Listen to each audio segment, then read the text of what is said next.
welcome everybody. I want to thank you for taking time to tune in to the first video lecture and this leadership class. I'm really excited about this class and delivering it to you, but I want to take a moment to give a special warm welcome to our studio audience who's joined us today. And as always, we love and appreciate your support. And as a token of our appreciation, we want to send everybody in our studio audience home today with a bowl of gluten-free, dairy-free ice cream. Yay! As a child, I found myself learning a lot from observation.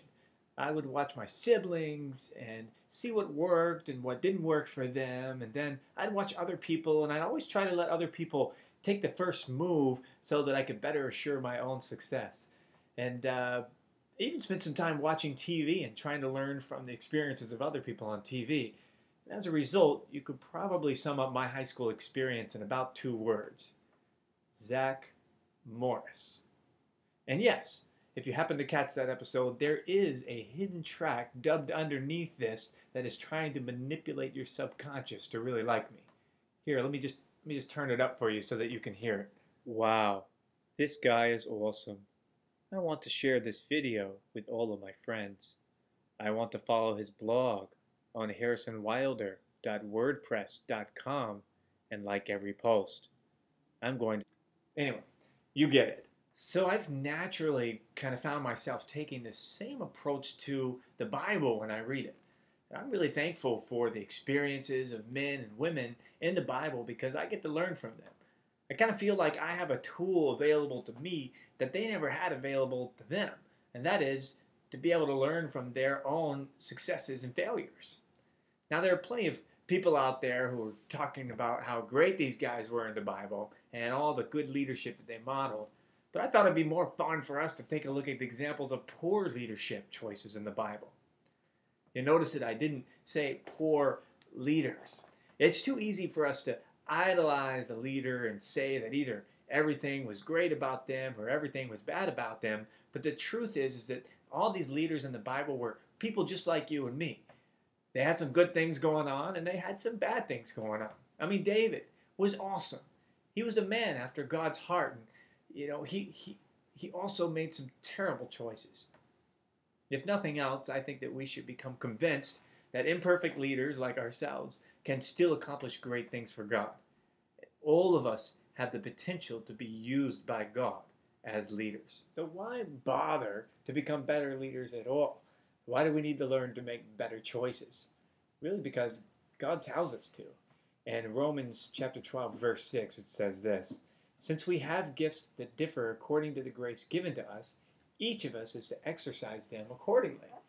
If prophecy, according to the proportion of his faith, if service in his serving, or he who teaches in his teaching, or who exhorts in his exhortation, he who gives with liberality, and he who leads with diligence." He who leads should lead with diligence. And the word diligence means to contend earnestly for. As leaders, we earnestly seek to develop our skills by studying God's Word and every other resource that we can get our hands on. It's being a faithful steward of the gift God has entrusted you. Okay, so one more general idea and then we'll end this lecture. Leadership development happens in 4 different quadrants. If we're going to be balanced in our leadership development and wholesome, then we need to have some component of all 4 of these quadrants. The first one is classroom learning. That's like what we're doing right now, where you're going to be sitting in a classroom trying to learn something that way. The second thing is self-study. That's what you're going to be doing when you pick up a book or a podcast or a resource or something. You get out there and you try to learn leadership on your own. The third area of development is in a mentorship relationship. Some other leader that is helping to give you feedback and coaching on your leadership. It's a very important part of leadership development, but the one that is most important and probably most neglected is the quadrant of experience. And experience is just getting out there and leading. So I want to challenge you this summer as you're taking this class. Look for an opportunity to go out and experiment with your leadership. Find something, it could just be small, some area where you can exercise influence over other people. Go out there and lead. Check out the signed readings for this week that I posted with this video, as well as some discussion questions, and let's just try to make the most of this online experience.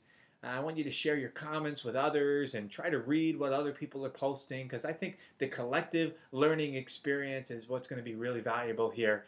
And I'll make sure to get the next lecture up to you later in the week. So post any questions that you have early on that you'd like me to address, and I'll try to cover them. But I hope that you guys have a great week, and we'll see you next time. Yay!